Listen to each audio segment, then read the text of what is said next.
오후에도 계속해서 주님의 말씀을 상고할 때에 주님의 크신 은혜가 임하여 저희의 심령 속에 새로운 깨달음을 주시고 그 깨달음을 바탕으로 다시금 결단하고 각오하고 다짐하고 출발하는 새로운 시간이 될 수 있도록 인도하여 주시옵소서. 예수님 이름으로 기도드리옵나이다. 아멘. 예, 오늘 오후 주제는 때를 따라 돕는 은혜. 때를 따라 돕는 은혜라는 말씀을 여러분들은 어떻게 생각하시나요? 하나님이 주시는 은혜에는 우선 먼저 생각하는 것이 구원의 은혜입니다. 죄 안에서 태어났고 죄 속에서 살다가 하나님 없이 살던 우리에게 하나님을 알게 해주시고, 그래서 하나님을 알고 하나님이 계획하시고 역사하신 그리스도 예수가 우리의 구원주라고 하는 사실을 알게 되었어요. 그래서 요한복음 1장 12절 말씀처럼 영접하는 자, 그 이름을 믿는 자들에게는 하나님의 자녀가 되는 권세를 주셨으니. 근데 그 권세를 그냥 주신 것이 아니라 그 깨달음, 얻고 영접하는 자는 그냥 영접한 것이 아니요, 그것은 육정으로나 혈통으로 우리에게 알게 해주신 은혜가 아니라 오직 하나님의 은혜로 알게 해주신 그 믿음을 소유했기 때문에 우리가 구원받았다고 하는 사실. 이제 저와 여러분들은 구원받은 은혜를 우리는 안고 살 수 있는 의로운 자가 되었습니다. 그런데 이 구원의 은혜라고 하는 것은 일평생 딱 한 번 내려오는 거죠. 그렇죠? 한 번 구원받은 자는 영원히 구원의 대열에 설 수 있도록 하나님이 강권으로 우리를 인도해 주실 것이라는 말이죠. 그러니까 그런 말씀을 우리 잘못 오해하면 안 되겠죠. 한 번 구원은 영원한 구원이라고 하는 슬로건을 분명히 우리는 알고 있지만 이것을 잘못 해석하는 사람들은 어떻게 되어진다고요? 오전에도 말씀드린 것처럼 죄가 많을수록 은혜가 더욱 넘쳤도다. 이런 말씀을 듣는 순간에 그러면 내가 은혜를 더 많이 받으려면 죄를 더 많이 지면 되겠구나. 잘못 오해하면 안 된다는 것이죠. 그래서 하나님께서 우리를 한 번 구원해 주셨으면 끝까지 구원에서 떨어지지 않도록 강권으로 우리를 잡아주실 거다. 뭐 이렇게 하니까 그 다음에는 나는 어느 교회에 가서 구원받았어요. 그러니까 이제는 내 마음대로 살아도 돼요. 흥청망청 나 하고 싶은 대로 해도 나는 결국 구원받아요. 이렇게 생각하는 사람들은 어떻게 돼 있죠? 우리 주변에 그런 사람들이 있어요. 한 번 구원은 영원한 구원이라고 그랬으니까 내가 구원을 받았다. 하나님이 영원히 구원해 주실 것이다. 그러니까 나는 이제부터 어떻게 살아도 괜찮겠다. 근데 사실상 그렇게 말하는 사람들은 애당초 구원받아 본 적도 없는 사람들이 그렇게 이해하는 것이다. 그런 말을 했어요. 그래서 그거를 보다 잘 알게 하기 위해서 그럴 수 없느니라. 죄에 대하여 죽은 너희가 어찌 죄에 더 이상 거할 수 있겠느냐. 사도 바울은 로마서 6장 2절에서 그렇게 말씀하고 있어요. 그게 무슨 말씀이에요? 이미 우리는 죄에 대해서 죽은 사람이에요. 예수님 십자가에 달리셔서 죽었을 때 우리도 주님과 더불어 함께 죽었단 말이에요. 함께 죽었기 때문에 우리가 세례를 받았어요. 주님과 더불어 함께 세례를 받은 사람이에요. 그러니까 그 순간에 우리는 어떤 사람들이 되어 있다고요? 이미 신분이 바뀌어진 사람이 되어 있다는 거예요. 그 전에 영접하기 이전에는 우리의 신분은 어디에 있었어요? 사탄 마귀의 울타리 속에 있었어요. 그러니까 사도행전 10장 38절 말씀대로 마귀에게 눌려서 지내던 인생들이었다는 얘기죠. 그런데 영접하는 순간에 어떻게 됐어요? 우리는 펄쩍 길을 뛰어넘어서 이자 하나님의 나라로 들어와 있는 하나님의 신분이 되어 있는 신분이 그렇게 되어 있다는 거예요. 그러니까 이제는 신분이 바뀌어졌는데 내가 이제는 하나님의 자녀인데 어떻게 죄하고 다시 연관을 맺을 수가 있겠느냐. 혹은 몰라서, 혹은 실수해서, 혹은 착각해서, 혹은 내가 약해서 그렇게 죄를 질지는 모르지만 그건 절대로 내가 그걸 하고자 해서 짓는 죄는 아니지. 나는 그럴 수는 없는 사람이지. 저와 여러분들은 전부 이런 상태로 되어 있단 말이죠. 구원받았다고 하는 것은 그래서 한 번입니다. 한 번 구원받은. 정말 구원받은 자는 영원히 하나님 함께 천국으로 인도해 주신다는 확신을 우리는 가질 수가 있는 거예요. 그래서 로마서 8장 30절에 사도 바울이 이야기하잖아요. 환난이나 핍박이나 곤고나 칼이나 형, 위협 어떤 것을 가지고서도 우리를 하나님의 사랑에서 끊을 수가 없느니라. 하나님이 이미 우리를 사랑으로 붙들어 주셨습니다. 우리는 하나님 사랑 안에 있기 때문에 그 사랑은 끊어지지 아니하는 사랑입니다. 자, 그런데 문제는 우리는 여전히 신분이 바뀌었지만 어디에 삽니까? 지금 이 땅에 아직은 살고 있다. 그래서 우리에게는 무슨 은혜가 필요하냐? 때를 따라 돕는 은혜가 필요하다. 왜 때를 따라 돕는 은혜가 필요합니까? 그것은 이 세상에 살다 보니까 우리는 그저 천국 시민으로서만 살 수가 없고 자꾸만 죄와 접촉하면서 살 수밖에 없는 인생을 산다는 말이죠. 그러니까 그때마다 그것을 이겨내고 극복하고 승리해 나가기 위해서는 하나님의 은혜가 지속적으로 우리에게 내려올 때에 비로소 우리는 잘 육성되고 발전되고 끝내는 하나님이 목표하시는 바 천국으로 갈 수 있는 그런 사람들이 된다는 것입니다. 식물이 자라려면 어떻게 돼요? 처음에는 작은 씨앗이었을 때는 연약하게 파릇파릇 싹이 돋아 나왔습니다. 그때는 세파에 막 시달릴 수가 있어요. 하지만 그 속에 뿌리를 통해서 수분이 수액이 오고 진액이 올라오고 영양이 공급되었을 때에 그 식물은 점점 자라서 우람한 나무가 되었을 때는 어떤 바람도 강풍도 그 나무를 넘어뜨리지 못하는 그런 큰 거목으로 자라잖아요. 마찬가지로 우리의 신앙도 처음 싹을 키울 때는 우리의 신앙은 어렵기 때문에 우리는 세파에 시달릴 수가 있습니다. 그렇지만 아무리 우리가 세파에 시달린다 하더라도 하나님의 은혜가 때를 따라서 우리를 돕는 은혜로 작용을 해주신다고 하면 우리는 틀림없이 하나님이 원하시는 방향대로 성장할 수가 있을 줄로 압니다. 그래서 우리가 정말 때를 따라 돕는 은혜를 받고 사는지 때를 따라 돕는 은혜를 못 받고 사는 사람인지 그것을 알아보려면 어떤 시금석이 있어요? 우리의 신앙생활이 얼마나 왕성한지 이걸 살펴보면 돼요. 신앙생활이 신앙심이 왕성한 사람들은요 나타납니다.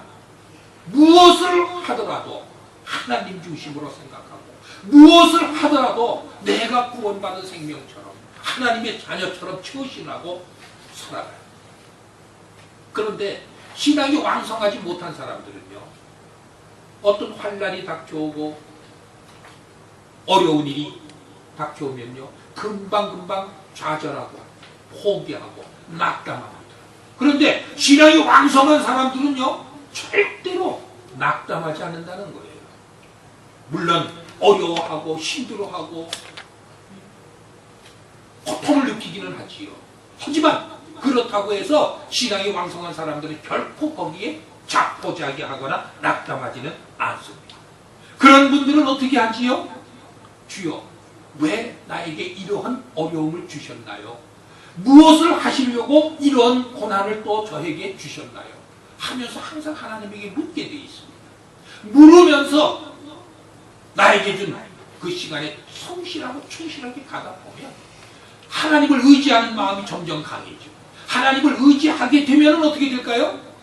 보이지 않던 길도 보이게 되는 법입니다. 그것이 때를 따라 돕는 은혜라. 그래서 오늘 이 시간에 오후에는요 그러면 도대체 어떨 때 또 무엇을 위해서 하나님은 우리에게 때를 따라 돕는 은혜를 주시는가 이 말씀을 한번 상고하면서 다시금 은혜 받고 충전되는 귀한 시간이 되기를 원합니다. 첫째로 하나님이 때를 따라 돕는 은혜를 주셔야 되는 것, 주실 필요가 있는 이유는 뭐냐면 우리 인생에 적신호가 키워질 때, 적신호가 왔을 때 우리에게는 확실히 때를 따라 돕는 은혜가 필요합니다. 조금 전에도 말씀드렸던 것처럼 적신호라는 게 뭐예요? 견디기 어려운 일을 당했을 때입니다. 자, 그러면 견디기 어려운 일을 당했다고 그냥 곧 죽어버려야 되나요? 그렇진 않잖아요. 하나님이 주신 생명이 어떻게 해서든 살아야 되잖아요. 그러니까 우리는 포기할 수가 없는 존재들이죠. 그러면 포기할 수 없는 존재라고 하면 왜 이 고난이 오고 왜 이런 어려움이 나에게 왔을까? 반드시 생각을 할 수 있어야 됩니다. 생각 없이 그 고난을 견딜 수는 없는 거잖아요. 생각해야 돼요. 무엇 때문에 이런 고난이 왔을까? 그러면 사실은요, 나에게 닥쳐온 고난을 가만히 분석하고 내가 들여다보면요, 원인이 어디에 있다는 걸 발견하게 될까요? 원인이 나에게 있다는 걸 발견하게 됩니다. 대부분의 사람들은 고난이 딱 닥쳐오면요, 탓으로 돌립니다. 누구 탓. 뭐 때문에 나한테 이런 것이 없어서 탓으로 돌립니다. 그런데요, 정말 진지하게 하나님 앞에서 그 고난을 깊이 생각하는 사람들은요, 그 고난의 원인이 결국은 나한테 있었다는 것을 발견하게 됩니다. 이 발견하기까지가 어려운 거죠, 사실. 그런데 나에게 그 고난이 있었다고 발견을 해야만 무엇이 오지요? 방향을 바꿀 수 있는, 변화할 수 있는 힘이 나한테 솟아나는 겁니다. 내가 내 탓이라고 생각하지 않고 있는 한 결코 변화되지 않습니다. 남의 탓이라고 하는 경우에 그것은 나는 변화가 없습니다. 그저 어떻게 내 재주껏, 내 노력껏, 내 능력껏 곤모술수를 쓰건 속임수를 쓰건 무슨 재주를 부리건 어떻게 해서든지 그 일을 모면하고 피하고 수습하려고 하는 그런 노력만 할 뿐이지, 내 탓이라고 하는 자기 반성이 없는 사람들은요, 절대 변화되어서 하나님의 은혜를 받을 수가 없다는 거예요. 하나님은 그런 사람들한테 은혜를 안 주신다는 거예요. 이거 굉장히 중요한 진리예요. 하나님은 누구에게 은혜를 베푸십니까? 그 은혜가 필요한 사람에게 은혜를 베푸신다. 근데 내 탓으로 하지 아니하고 남의 탓으로 돌리는 사람들에게는 은혜가 필요가 없는 거예요. 왜냐? 그것은 남의 탓이니까. 내 탓이 아니니까. 내 탓이 아닌데 내가 무슨 은혜가 필요하겠어요? 나는 항상 잘했으니까. 나는 항상 정당했는데 어떤 은혜가 필요합니까? 은혜가 필요한 사람은 어떤 사람이냐면, 아, 내가 이런 잘못을 했구나. 내 탓이로구나. 내가 그래서 그렇게 됐구나. 그런 사람에게 하나님은 은혜를 주신다. 열왕기상 6장에 보면 아람 왕이 이스라엘 성을, 도단성을 포위했습니다. 거기에 누가 있었죠? 선지자 엘리사가 있었단 말이죠. 그래서 이 엘리사 때문에 우리가 이스라엘을 공격해도 이스라엘을 점령할 수가 없다는 판단을 내려가지고 우선은 저 선지자 엘리사를 잡아야 되겠다. 그래서 엘리사가 있던 도단성을 공격했습니다. 그때에 엘리사의 사화는 두려움에 떨었습니다. 주여, 저들을 보소서. 우리 힘으로는 상대할 수 없는 적병이 우리를 포위하였나이다. 이제 우리는 꼼짝없이 저들에게 잡힐 수밖에 없나이다. 사화는 그렇게 자포자기했습니다. 근데 그때 엘리사는 뭐라고 했습니까? 사환에게, 너는 주변을 돌아보아라. 그리하면 거기에 하나님의 병사들이 우리를 포위하고 있는 걸 발견할 수 있습니다. 그래서 사환이 주인의 말을 듣고 퍼뜩 보니까 정말 불말과 불병거들이 자기를 둘러싸고 이 도단성을 둘러싸고 지키고 있었다. 다시 말해서 이 이야기는 어떤 이야기를 하나님이 우리에게 주시려고 예화를 들어주셨냐면, 우리가 문제에 봉착했을 때 우리가 문제 안에 들어가 있으면 문제 해결을 볼 수가 없습니다. 그것을 피할 길을 찾을 수가 없습니다. 근데 우리는 문제 속에서 있는 것이 아니라 문제는 문제대로 아버지 앞에 내려놓고 하나님 의지를 하면, 하나님께 온전히 맡기는 마음으로 간구하고 기도하면 그 문제를 객관적으로 볼 수 있는 우리 안목이 생긴다는 것이죠. 바로 그렇게 되면 그것이 뭐냐? 그 사환이 본 불말과 불병거들. 아, 하나님이 이 일을 통해서 이러한 깨달음을 주시려고 하셨다. 그런 지혜를 우리는 얻을 수가 있다는 것이죠. 하나님만을 바라보는 가운데 우리는 초월할 수 있는 능력을 받을 수가 있게 되는 것입니다. 대단히 좋은 예화가 뭐가 있었죠? 사도 바울의 예화가 있었잖아요. 고린도후서 12장에. 사도 바울이 하나님의 일을 했어요. 이 사람은 하나님을 믿지 않는 사람도 아니에요. 절대적으로 하나님을 믿으면서 하나님의 일을 성실히 해온 사람이에요. 그럼에도 불구하고 자기에게 늘 이 암질이라든지 뭐 어떤 병이었는지 확실한 것은 아니지만 대체로는 암질이라고 얘기를 하고 있어요. 그래서 뇌에 너무 아파가지고 고통에서 벗어나기가 힘들 정도로 시달림을 받았어요. 그때에 사도 바울이 뭐라고 기도했나요? 주여, 내가 주님의 일을 목숨을 다해서 이렇게 열심히 하는 사람인데 그렇다면 하나님이 아시고 내 암질 정도는 고쳐줄 거 아닙니까? 그런데도 불구하고 암질을 고쳐주지 아니하시니 어찌된 일입니까? 아마 이렇게 기도했을 거예요. 성경에서는 3번씩이나 하나님 앞에 기도했다고 나왔어요. 그랬는데 아무 응답이 없으시다가 3번째 기도에 하나님이 뭐라고 답변하셨어요? 내 은혜가 네게 족하도다. 네가 약한 데서 내가 강하여질 것이 아니겠느냐? 이런 답변을 주셨어요. 우리 보통 사람 같으면 그게 무슨 말씀이에요 하나님? 이렇게 물어봤을 텐데 사도 바울은 즉각적으로 깨달았습니다. 그렇구나. 내가 약해, 내가 암질도 없고 건강한 몸이 되어서 힘이 막 솟아나는데 이 하나님의 일을 했다면은 그 일을 내 공로로 생각을 하지 하나님의 능력이라고 내가 생각했겠을까? 아니야. 내가 암질이 있고 이렇게 고통스러운데도 하나님의 일을 훌륭하게 성취시켜 줄 수가 있었던 것은 내 능력이 아니고 하나님의 능력이었구나. 사도 바울은 크게 깨달은 거예요. 그래서 그 유명한 얘기를 남겼습니다. 뭐라고요? 약할 때 강함입니다. 그리고 우리 찬송이도 약할 때 강함이라는 거 나오는 찬송이 뭐 기억나기도 해요. 약할 때 강함이에요. 얼마나 훌륭한 응답이었습니까? 우리는 우리의 능력으로 모든 것을 해결하려고 시도할 경우가 많습니다. 이 세상을 살 때. 나에게 문제가 닥쳐와요?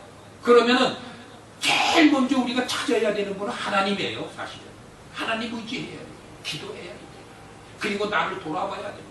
왜 이런 일이 벌어졌는지, 그리고 내가 지금 하나님 앞에 무슨 잘못을 짓고 있는지, 하나님의 진노가 왜 나한테 내려오는지 이거를 우리는 살펴봐야 된다. 그런데 대부분의 사람들은 그거를 살펴보려고 하지 않냐고. 어쩌다가 이런 일이 생겼어? 내가 어찌되든 내 머리를 써서 내 재주를 사용해서 사람들을 이용해서 나 환경을 활용해가지고 내가 이 고난을 이겨내야 되겠지. 그리고 자기 힘으로 그걸 해결하려고 합니다. 근데 결코 자기 힘으로 어쩌다가 해결되는 경우도 있겠지. 그러나 그건 영원한 것이 아니라 하나님이 해결해 주실 때 완벽한 해결을 할 수가 있는 것입니다. 대단히 중요한 진리의 말씀인데 우리는 보통 그 진리의 말씀을 내 것으로 못 만들고 살아가고 있는 경우가 얼마나 많은지 모르겠어요. 오늘 주시는 말씀, 때를 따라 돕는 은혜라는 건 이와 같이 내가 어려운 일을 당했을 때 내 힘으로 이겨내려고 하는 내 수준에서 내 중심에서 생각할 것이 아니라 항상 하나님을 의지할 때 하나님은 그 의지하는 마음에 지혜를 빌려주시고 길을 열어주시고 그리고 그 모면할 수 있는 기회를 제공해 주신다고 하는 점. 반드시 믿음 안에서 하나님의 역사를 체험하는 저와 여러분들이 되시기를 주님의 이름으로 축원드립니다. 복음서를 읽다 보면요, 예수님께서는요 강한 자를 절대로 한 번도 안 도와주셨어요. 예수님이 도와준 사람들을 우리가 살펴보면요, 첫째로는 무력한 자 돕기를 애쓰셨어요. 힘이 없는 자를 도와주셨어요. 그래서 성경에 보면요, 아주 그 당시에 그 권세를 가지고 어떤 자리에 앉아있는 바리새인이나 서기관들이나 유대인들을 주님이 돌아보지 않으셨어요. 항상 그늘에서 쩔쩔매고 세일이나 죄인들을 돌아보시고 그리고 말씀하시기를 나는 죄인을 부르러 왔지 훌륭한 사람들을 부르러 온 것이 아니니라. 주님의 분명한 말씀을 하셨어요. 또 성경을 보면요, 예수님께서는요 자신의 죄를 인정하는 사람들을 도와주셨어요. 절대 자기를 자랑하고 나는 잘했습니다라고 하는 사람은 한 번도 도와주신 적이 없습니다. 성경 보면요, 바리새인과 세리가 같이 산에 올라가서 기도하는 모습이 나오지요. 바리새인은 뭐라고 기도를 했습니까? 주여, 제가 일주일에 2번씩 금식을 했고 반드시 10의 1조를 아버지 앞에 바쳤고 주님이 주신 율법을 다 지키지 아니하였나이까? 그러하오니 오늘 나에게 복을 내려 주시옵소서. 예수님은 바라보지도 않으셨습니다. 그런데 저 멀리에서 세리는 고개도 쳐들지 못하고 저는 죄인으로소이다 하고 자기 죄를 자업했어요. 그때에 주님의 눈길은 바리새인은 제껴놓고 그 세리에게 구원의 손길을 펼쳐주셨다는 거예요. 자기 죄를 인정하는 사람들만 예수님께서는 도와주셨다. 세 번째로 어떤 사람을 도와주셨습니까? 예수님께서는 자신을 변화시킬 능력이 없는 사람들을 도와주셨습니다. 자신의 힘으로 뭘 하겠다고 하는 사람들은 절대 안 도와줬습니다. 근데 저는 내 힘으로는 이 변화시킬 수 있는 능력이 없나이다. 자복하는 사람들을 위해서 하나님이 지혜를 내주시고 기상천외한 방법으로 그들이 빠져나갈 수 있는 길을 열어주셨다는 거예요. 오늘 혹 이 자리에 이 세상의 고난을 지고 있는 분들 중에서 아직도 내 힘으로 해결하려고 하는 사람이 있다면 오늘 이 말씀을 듣고 곧 주님 앞에 자복하고 엎드려 기도하시기를 바랍니다. 그러면 그때에 비로소 하나님의 손길이 나를 붙잡아 주실 줄로 믿습니다. 성경 이사야서 55장 9절에 그런 말씀이 있잖아요. 하나님의 생각과 하나님의 방법은 우리의 생각과 우리의 방법과는 너무나 다르다는 거예요. 우리의 관점하고는 전혀 다른 관점에서 우리 문제를 해결해 주시는 능력을 보이신다는 거예요. 사람의 관점을 가지고 문제를 해결하려고 한다면 풀어나갈 수가 없지만 하나님이 풀어주시는 그 지혜를 빌려서 우리는 얼마든지 하나님 은혜 가운데 당한 모든 문제를 풀어나갈 수가 있다는 사실을 오늘 믿으시기를 바랍니다. 때로 사람들은요 성공으로 교만해지기가 쉽습니다. 하나님의 도움이 필요 없다고 생각하는 사람들 많습니다. 이 세상에는. 하나님 뭐야? 내 힘으로 내가 해야지? 아닙니다. 히브리서 4장 16절 말씀해 보니까 은혜의 보좌 앞에 담대히 나아가 오늘 본문에 나왔죠. 때를 따라 돕는 은혜를 얻기 위해서 어떻게 하라고 그랬어요? 은혜의 보좌 앞으로 담대히 나아가는 용기가 필요하다고 그랬어요. 그것은 말로 이렇게 보면 담대히 나아가는 용기 이런 얘기를 하니까 당당하게 나아가는 것 같겠지만 겸손한 마음을 가지고 하나님에게 의지할 수 있는 믿음이 필요하다는 거예요. 요한일서 5장 14절 15절에는 뭐라고 했습니까? 하나님을 향하여 우리의 담대한 것이 이것이니 뭐라고 했죠? 무엇을 구하든지 하나님께서 들어주실 줄로 아는 것입니다. 이게 믿음이에요. 그래서 하나님께서 우리가 구하는 모든 것을 들어주실 줄로 안즉 오늘 내가 간구하는 것은 이루어진 줄을 내가 아느니라. 이런 확신을 가지고 기도할 때 하나님은 우리에게 큰 능력으로 임하시고 정말 생각지도 못했던 피할 길을 주실 줄을 압니다. 두 번째로 하나님은 왜 우리에게 때를 따라 돕는 은혜를 주셔야 될까요? 그것은 분별할 줄 아는 지혜를 주기 위해서입니다. 사람들은 때를 잘 모릅니다. 때를. 우리가 보면은요, 시간을 제대로 못 맞춰서 일이 거꾸러지는 경우가 참 많이 있어요. 일상생활을 살다 보면. 그 때를 분별할 줄 아는 지혜가 있는 것이 사실은 최고의 능력이라는 것이지요. 때를 따라, 때에 맞춰서 그 때에 맞는 일을 하는 그런 것이 굉장히 필요하다. 근데 세상 사람들 가만히 보세요. 이 시간관념이 없는 경우가 굉장히 많습니다. 특히 아프리카 가보면요, 시간이 관념이 없어요. 그 사람들은. 왜냐하면 느려 커져가지고 뭐 약속을 하나 해놓고서도요, 그 약속, 그 시간하고는 관계가 없어요.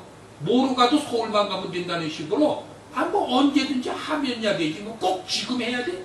꼭 지금이라는 필요성을 못 느끼고 사는 사람들이에요. 그 사람이. 그러니까 발전이 없는 거예요. 그런데 때를 제대로 아는 사람들은요, 무슨 일을 하든지 간에 이를 성사시켜줄 가능성이 높은 사람들입니다. 그 때를 위해 지금 내가 무엇을 준비해야 하는지, 그 때를 위해서 내가 지금 무엇을 살펴야 하는지, 그 때를 위해서 내가 지금 어떤 노력을 기울여야 되는지 겸손한 마음으로 때를 잘 보면서 적기에 무엇을 하든지 적기에 해야 된다는 사실입니다. 때를 놓쳐서는 안 됩니다. 지금 해야 될 일이 있고 나중 해야 될 일이 있다는 거예요. 지극히 작은 식물 하나 이르기까지 그 생명체가 이렇게 자라나려고 하면요, 어떻게 해야 될까요? 적기마다 영양 공급이 돼야 그 식물은 제대로 자라는 것입니다. 우리 자녀를 키울 때도요, 그 적기적소에 아주 때에 맞춘 부모의 헌신이 필요하다는 거예요. 그런데 그 때에 맞는 헌신을 해주지 않음으로써 내 자식이니까, 내 형편이 그러니까, 그래서 자기 마음대로 그저 자기 역량대로 자녀를 키우는 경우가 얼마나 많습니까? 근데 자녀들도 성장 과정은요, 다 때가 있어요. 때가 있어요. 제가 다른 거는 잘한 것이 하나도 없는 것 같아요. 우리 아들을 키울 때 보면 다른 것은 하나도 잘 못했는데 그 때를 지킨 것만은 아주 제대로 잘했어요. 저는 그 때를 너무나 정확하게 알고 초등학교 시절에는 초등학교 나오고, 중학교 때는 중학교에 맞추었어요. 고등학교 때는 고등학교에 맞추었어요. 대학 때는 대학에 맞추었어요. 제가 아들을 키우면서 우리 사모님이 여기 앉아 계시지만은 자신 있게 얘기할, 다른 거는 다 자신 있게 얘기할 수는 없어요. 잘했는지 못했는지 잘 모르겠어요. 그런데 때를 맞춘 것만큼은 아주 정확하게 자신 있게 말씀드릴 수가 있어요. 우리 사모님이 그건 인정할 수밖에 없어요. 그런데 그것이 얼마큼 중요했냐? 다른 걸 다 잘못했는데도 불구하고 그 때를 맞췄다는 그 자체만으로 오늘 그 아들은 아버지에게 껌뻑 죽는다는 거예요. 다른 거 없어요. 내가 뭐 아들한테 사랑 하나도 없거든요. 그럼에도 불구하고 아들이 아버지를 그래도 존경하고, 아버지 말씀이라면, 지금도 이제 나이가 40이 넘어서 가는 나이인데도 아버지 말씀이라면 절대 진리로 받아들일 수 있는 이유는 뭐냐? 때 하나 딱 지킨 거예요. 그게 지혜라는 거예요. 그 자녀를 키울 때 저는 아주 그것이 너무 중요하다고 좀 생각을 합니다.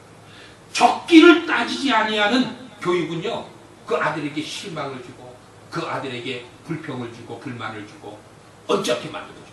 그런데 다른 것을 아무리 언짢게 했어도, 저 같은 경우도 뭐 얼마나 언짢은 일을 많이 했겠어요. 아이를 키우면서. 그러나 그 언짢은 수많은 일을 하면서 살았지만은 아이들에게 필요한 그 때를 그거 하나 딱 맞춰줬다는 것이 오늘날 그래도 자랑할 수 있는 일 중에 하나라는 거예요. 굉장히 중요합니다. 이 때에 따른, 때에 맞춘 적기의 은혜라는 것이 바로 그래서 필요하다는 거예요. 하나님이 우리에게 은혜를 주시는 이유가 뭐냐면 때를 분별할 줄 아는 지혜를 주시기 위해서 우리에게 때를 따라 돕는 은혜를 주신다는 거예요. 굉장히 중요합니다. 저는 이건 자녀를 키우는 어느 부모에게든지 해주고 싶은 이야기예요. 때를 맞춰. 아무리 잘해줘도 소용없어요. 아무리 잘해줘도. 근데 다른 거 다 못해줘도 그 때에 맞추어서 하는 행위만 해주면은 그 부모는 잘했다고 칭찬을 받을 수가 있을 줄로 압니다. 그것이 바로 무슨 훈련이냐면 신앙 훈련이요, 경건 훈련입니다. 우리 요즘에 부모들 보면요, 돈 많이 벌어가지고요, 아이들한테 주책 없이 막 쏟아부어주는 부모들이 얼마나 많이 생겼어요. 그럼에도 불구하고 적기에 때를 맞춰서 하는, 때를 놓치는 부모들은 엄청나게 많습니다. 그러다 보니까 잘 해줬는데도 불구하고 성장한 자녀들이요, 부모에게 맨날 엄마가 뭘 해줬어, 아빠가 뭘 해줬어, 이런 얘기 다 듣게 돼 있어요. 그게 왜요? 지혜가 없어서, 때를 따라도 하는 그 적기에 필요한 일을 해주지 못한 것 때문에 남보다 훨씬 잘해줬는데도 불구하고 그러한 불평과 원성을 듣게 돼요. 그래서 성경에는 때에 따른 얘기가 두 가지가 있어요. 뭐 있죠? 카이로스의 때가 있고 크로노스의 때가 있다는 말이에요. 크로노스의 때라는 건 뭔 때를 말합니까? 일반적으로 지나가는 때를 말합니다. 때를 다 가지고 있어요. 누구나 다. 아침이면 해가 떠오르고 저녁이면 해가 지고 하루가 지나가고 내일이 오고 모레가 오고 자꾸 세월은 흘러가고 그 때를 일반적으로 흘러가는 시간을 크로노스의 시간이라고 합니다. 하나님이 정해놓으신 역사의 흐름이에요. 그런데 그 시간 중에서 카이로스라는 때가 있습니다. 그 카이로스라고 하는 때는 무슨 때를 말하는 거지요? 특별히 하나님과 접촉하는 시간, 그 순간 깨달음이 나한테 오는 시간을 카이로스의 때라는 거예요. 그래서 우리는 크로노스의 시간을 살지 말고 카이로스의 시간을 사는 신앙인이 되어집시다. 이런 슬로건을 내거는 경우도 많죠. 카이로스의 시간을 잡아야죠. 카이로스의 시간은 하나님과 접촉하는 그 적기에 무엇을 할 수 있는 때를 우리가 잘 훈련을 합시다. 신앙 훈련은 그런 훈련, 바로 때를 맞추는 훈련이 되어야 됩니다. 세 번째로 왜 때를 돕는 은혜가 필요합니까? 그것은요, 강한 그리스도인이 되기 위해서 때를 따라 돕는 은혜가 필요하다는 거예요. 현장에 강한 그리스도인이 되는 방법이 뭐냐? 적기에 때를 따라 돕는 은혜가 나한테 내려와야 되는 거예요. 지금 나에게 단 100원이 필요했다고 보세요. 그럼 나에게 100원이 있으면 되는 거예요. 그런데 지금은 100원을 못 주고 나한테 안 주고 이 지가 다 시간이 지난 다음에 나중에 1000만 원을 준다고 하더라도 그 1000만 원이 오늘의 100원의 가치만큼 효과를 못 발한다는 거예요. 굉장히 중요한 것이죠. 현장에 강한 이 그리스도인이라는 건 뭡니까? 우리가 현장에 나가서 삶을 살고 복음을 전하고 내가 받은 사명을 다른 사람들에게 전해줍니다. 그런데 그 사람들에게 내게 준 사명을 시행하려고 했을 때 막상 그 일을 딱 당했는데 어떻게 되죠? 입이 딱 동해지고 내 역할을 하나도 못하게 되는 그런 경우가 굉장히 많이 일어납니다. 우리 일상생활에서. 그런데요, 하나님이 나에게 때를 따라 돕는 은혜를 주신다는 것은, 담대함을 주신다는 것은 그 순간에 내가 해야 될 일을 할 수 있는 능력을 나한테 주신다는 거예요. 그래서 보세요. 그거는 지식이 많고 적구에 따라서 관계되는 게 아닙니다. 세상에 보면 전혀 배우지 못하고 무식하다고 생각되는 사람들이 어쩌면 저렇게 잘하고 어쩌면 저렇게 훌륭한 말을 하고 어쩌면 저렇게 적기에 일을 해결할 수가 있는가 이렇게 보여지는 사람들이 있습니다. 그런 사람들 대부분을 보면 그런 사람들 신념이 있는 사람들, 그런 사람들은 뭔가 다른 사람하고 다른 어떤 능력을 갖춘 사람들이에요. 바로 그런 것이죠. 그 비슷한 이야기. 하나님이 때를 따라 돕는 은혜를 주신다는 것은요, 현장에 강한 그리스도인이 되기 위해서 때를 따라 돕는 은혜를 주시죠. 한때 세상에 많이 유행했던 용어가 뭐죠? 웰빙을 많이 외쳤어요. 웰빙. 잘 살아야 돼. 잘 살아야 돼.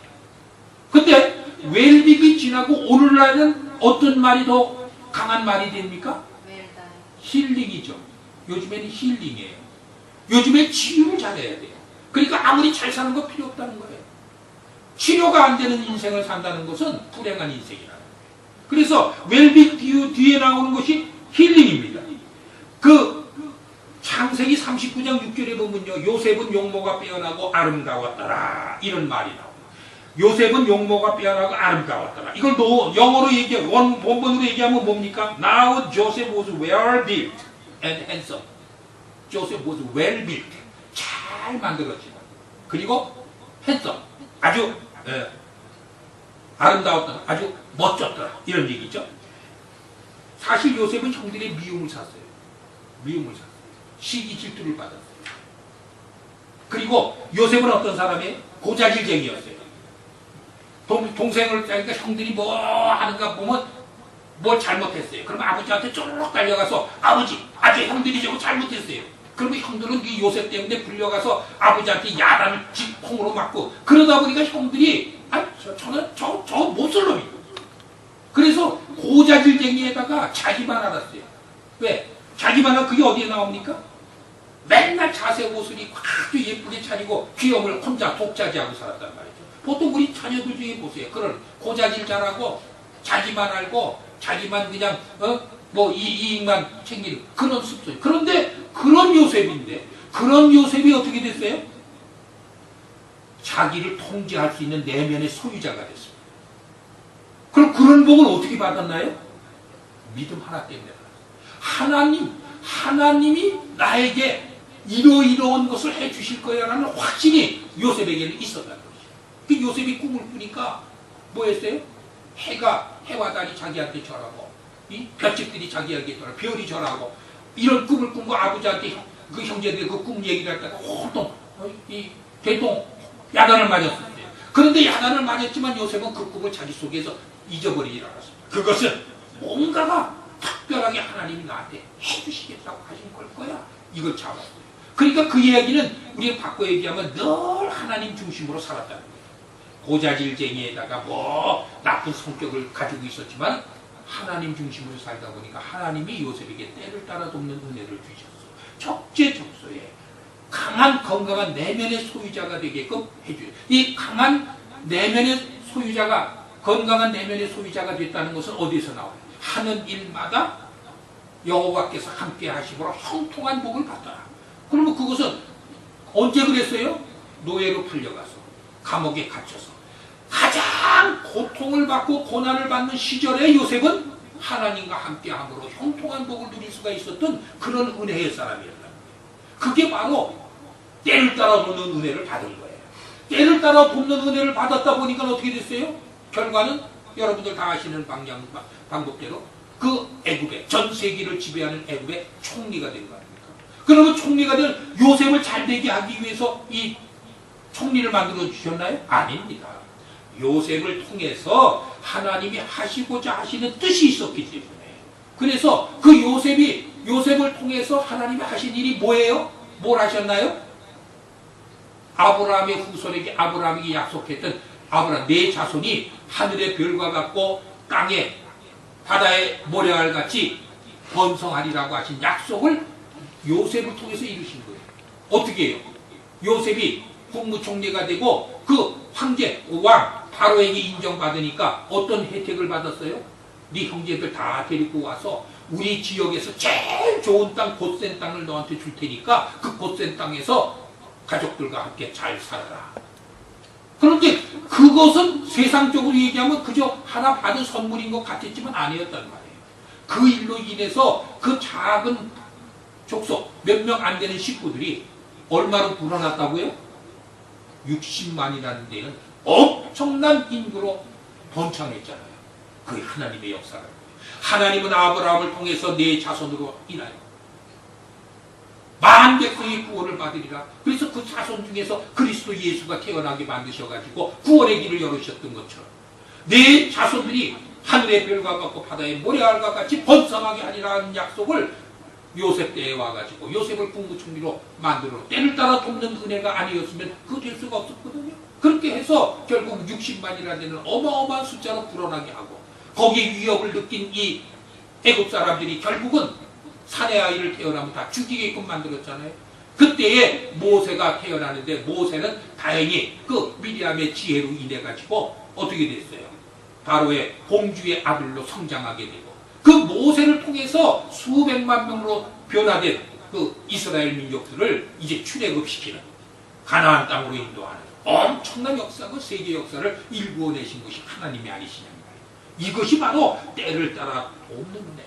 다시 말해서 현장에 강한 내면의 소유자가 되게 만들어주시는 하나님의 은혜가 내려온 것이 때를 따라 돕는 은혜라는 말이에요.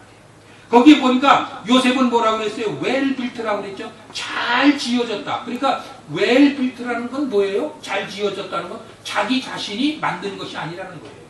잘 지어, 수동적이죠? 수동형이라는 건 뭐예요? 하나님이 그렇게 그를 만들어 주셨다. 이런 얘기가 돼요. 이 영어를 좀 해석하면 우리나라 말하고 다른 것은요. 그걸 능동형이고 수동형이라는 그 의미에 따라서 내가 한 것이 아니고 하나님이 이렇게 해주셨구나 하는 의미로 우리는 원문을 보면 이해를 하게 되는 것이죠. 바로 그래서 오늘 주시는 말씀처럼 우리는 때를 따라 돕는 은혜, 이거를 하나님에게 간구를 하는 기도의 생활을 해야 됩니다. 세 가지로 합치겠죠? 왜 때를 따라 돕는 은혜가 필요하다고 그랬어요? 첫째로 인생의 적신호가 켜졌을 때 우리에게는, 우리 하나님의 자녀들에게는 때를 따라 돕는 은혜가 필요합니다. 두 번째로는요, 때를 분별할 줄 아는 지혜를 얻기 위해서 우리는 때를 따라 돕는 은혜를 필요합니다. 세 번째로는요, 현장에 강한 그리스도인이 되게 하기 위해서 하나님은 때를 따라 돕는 은혜를 주신다는 거예요. 이 세 가지. 주여, 오늘도 내게 때를 따라 돕는 은혜를 주시옵소서. 보라, 지금이 은혜 받을 만한데요, 지금이 구원의 날이로다. 과거는 필요 없어요. 미래도 필요 없어요. 우리는 자꾸 살아가는데요, 과거 들먹 있는 사람 굉장히 많습니다. 과거에는 내가 이러고 이랬는데, 그리고 또 미래를 소망을 하면서 미래는 그거 다 필요 없어요. 과거는 이미 지나가 버린 겁니다. 미래는 아직 오지 않은 겁니다. 그럼 우리 것은 뭐만 있어요? 현재만 있는 거예요. 현재 때를 따라 돕는 거예요. 보라, 지금이 구원의 날, 지금이 구원받을 만한 때라는 거예요. 오늘 이 시간이 중요합니다. 이 현장에서 지금 이 시간에 마음의 결단을 하고, 이제 이후로는 진정 내가 주님의 자녀로서만 살겠나이다 고백할 때에 하나님은 진정 오늘 이 순간에 때를 따라 돕는 은혜로서 여러분들이 갈 길을 밝혀 주실 줄로 믿습니다.